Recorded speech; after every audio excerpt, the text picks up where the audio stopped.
Hello, home group leaders.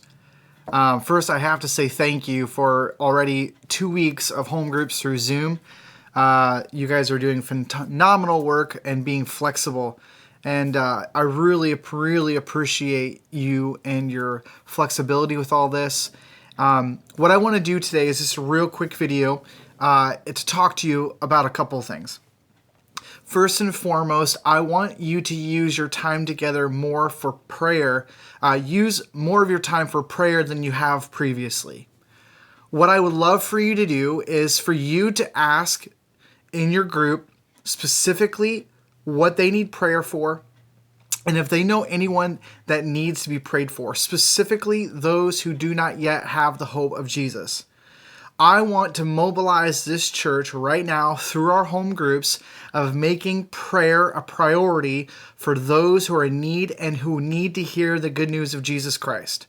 That's the first thing that I want to do, is please use more of your time. We're going to give you less questions right now, but more of your time to be praying with one another. Please do this. This is your time to catch up, and people are needing prayer. They have so many uncertain things happening. They don't know how long this is going to last, and they know some people in their life who need prayer as well. Use this time right now to pray for one another. So please, if it's 20 minutes, if it's 30 minutes of your hour and a half time together, use it for prayer. And I want you as home group leaders to create a list, okay? Create a list and write down, please. Write down what prayer requests were needed. Who is lonely? Who needs help financially?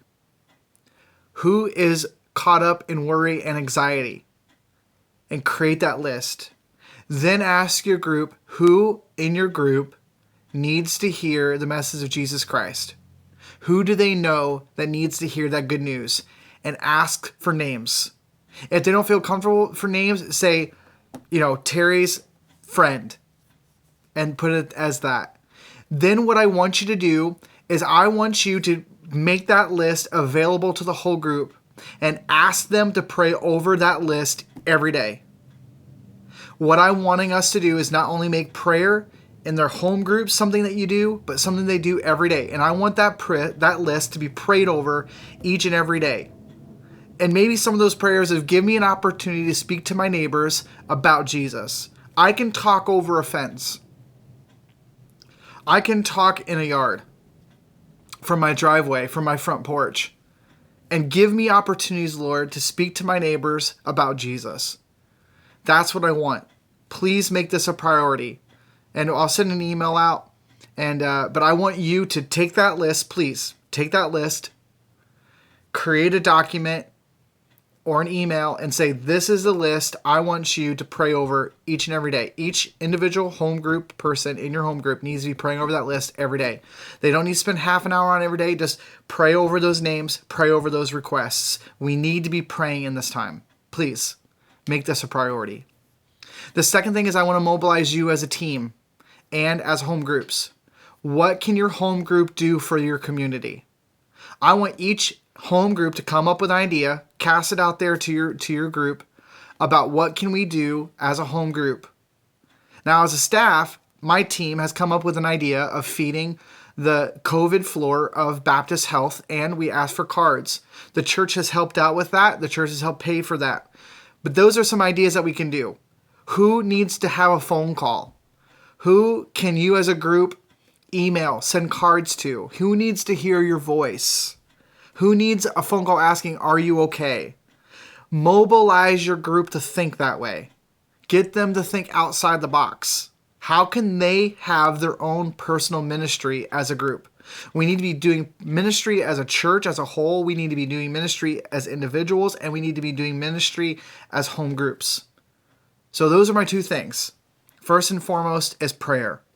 Second, how can your home group make a personal ministry together to reach out to those in need during these tough times? Another example, a home group has put their money together, and I'm so thankful for this group, and they work towards finding a way to purchase a used car for someone so they could get to work. That person now has not only been promoted because they are able to get to work, but they're actually getting paid more and able to do the work they need to get done because of a home group. Yes, one of our home groups purchased a car for someone in our church so they could get to work. That's the kind of thing that I'm talking about. We need to be doing more like that. Now, listen, you don't need to go buy a car, okay?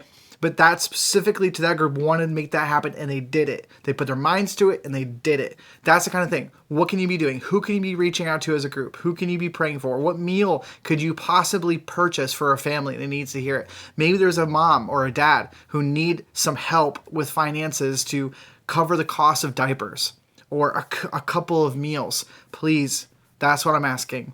As your pastor, as our home groups, we need to be doing ministry, praying and doing ministry together. This is a perfect time, perfect opportunity to use what we've been doing through home groups to mobilize and to move in ministry in our own home groups.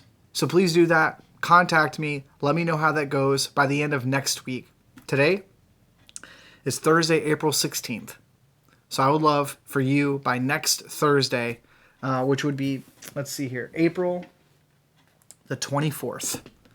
I would love to have some ideas that you guys came up with and that you let me know that your prayer requests lists were made and that they were sent out to each individual in your home groups. I love you all. Thank you for all that you do. We'll talk to you later.